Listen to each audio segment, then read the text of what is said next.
Everyone, this is Sunil power. Welcome to learning time Telugu.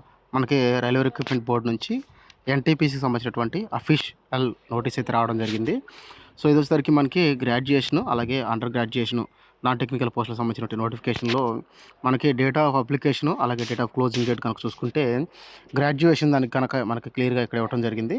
So opening date of application అలాగే closing date of application వచ్చేసరికి September 14 నుంచి October 10వ తారీఖు వరకు graduation పోస్టులు ఇవి మొత్తం వచ్చేసరికి కనుక చూసుకుంటే లెవెల్ 6 లెవెల్ 5 రెండు కలిపి 8,113 పోస్టులు అయితే ఉన్నాయి.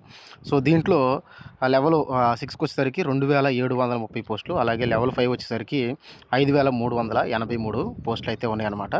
దీంట్లో మనకి లెవెల్ 6లో వచ్చేసరికి chief commercial come ticket supervisor అలాగే స్టేషన్ మాస్టర్స్ వచ్చేసరికి ఉన్నాయి. ఇవి మొత్తం 2,730 పోస్టులు ఉన్నాయి. అలాగే తర్వాత వచ్చేసరికి లెవెల్ 5 వచ్చేసరికి గూడ్స్ ట్రైన్ మేనేజరు అంటే గూడ్స్ గార్డు, అలాగే junior account assistant cum typist, senior clerk cum typist. So ఈ రెండు వచ్చేసరికి లెవెల్ 5 పోస్టులు. ఇవి వచ్చేసరికి మనకి 29, ఇది వచ్చేసరికి మనకి 5,383 పోస్టులు అయితే ఉన్నాయి. మొత్తంగా దీంట్లో 8,113 పోస్టులకు సంబంధించినటువంటి నోటిఫికేషన్ అయితే రావడం జరిగింది. అంటే రేపటి నుంచి ఈ అప్లికేషన్ ప్రాసెస్ అయితే స్టార్ట్ అవుతుంది కదా, సో దానికి సంబంధించినటువంటి నోటీస్ అనమాట ఇది. అలాగే నాన్ టెక్నికల్ కేటగిరీలోనే అండర్ గ్రాడ్యుయేషన్ సంబంధించినటువంటి నోటిఫికేషన్ వచ్చేసరికి మనకి ఇది అంటే 24 అంటే 1 వీక్ తర్వాత ఓపెన్ అవుతుంది కాబట్టి దానికి 21 నుంచి స్టార్ట్ అవుతుంది కాబట్టి దానికి సంబంధించిన నోటీస్ వచ్చేసరికి 20వ తారీఖు అయితే వస్తుందన్నమాట. ఇది ఓన్లీ గ్రాడ్యుయేషన్ సంబంధించి, అంటే రెండింటికి కూడా అప్లికేషన్స్ అనేది డిఫరెంట్గా పెట్టాల్సి ఉంటుంది, విడివిడిగా పెట్టాల్సి ఉంటుంది. అలాగే ఎగ్జామ్ కూడా విడివిడిగా అయితే జరగడం అయితే జరుగుతుంది.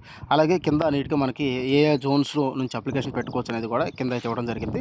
సో కింద ఇచ్చినటువంటి www.rrb కోల్కతా అలాగని అలాగే www.rrbsikandrabad.gov.in కానీ ఓపెన్ చేస్తే సో రేపటి నుంచి మనం అప్లికేషన్ అయితే పెట్టుకోవచ్చు అనమాట. లింకు యాక్టివేషన్ అయిన తర్వాత నేను మరొక వీడియో చేసి మన ఛానల్ అయితే అప్డేట్ అయితే చేస్తాను. సో మొత్తం ఇవి 8,113 పోస్టులు అయితే ఉన్నాయి. ఏజ్ వచ్చేసరికి 36 సంవత్సరాల వరకు కూడా అప్లై చేసుకునే అవకాశం అయితే ఉంది. అలాగే ఎస్సీ ఎస్టీ బీసీకి సంబంధించినటువంటి ఏజ్ రిలాక్సేషన్ కూడా అయితే దీంట్లో అయితే ఉంటుంది.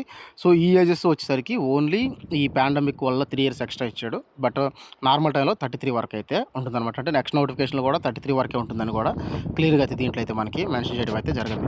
సో ఇది ఎన్టీపీకి సంబంధించినటువంటి update. So thank you for watching. అలాగే ఇప్పటివరకు ఎవరైనా మన ఛానల్ సబ్స్క్రైబ్ చేసుకోకపోతే సబ్స్క్రైబ్ చేసుకోండి.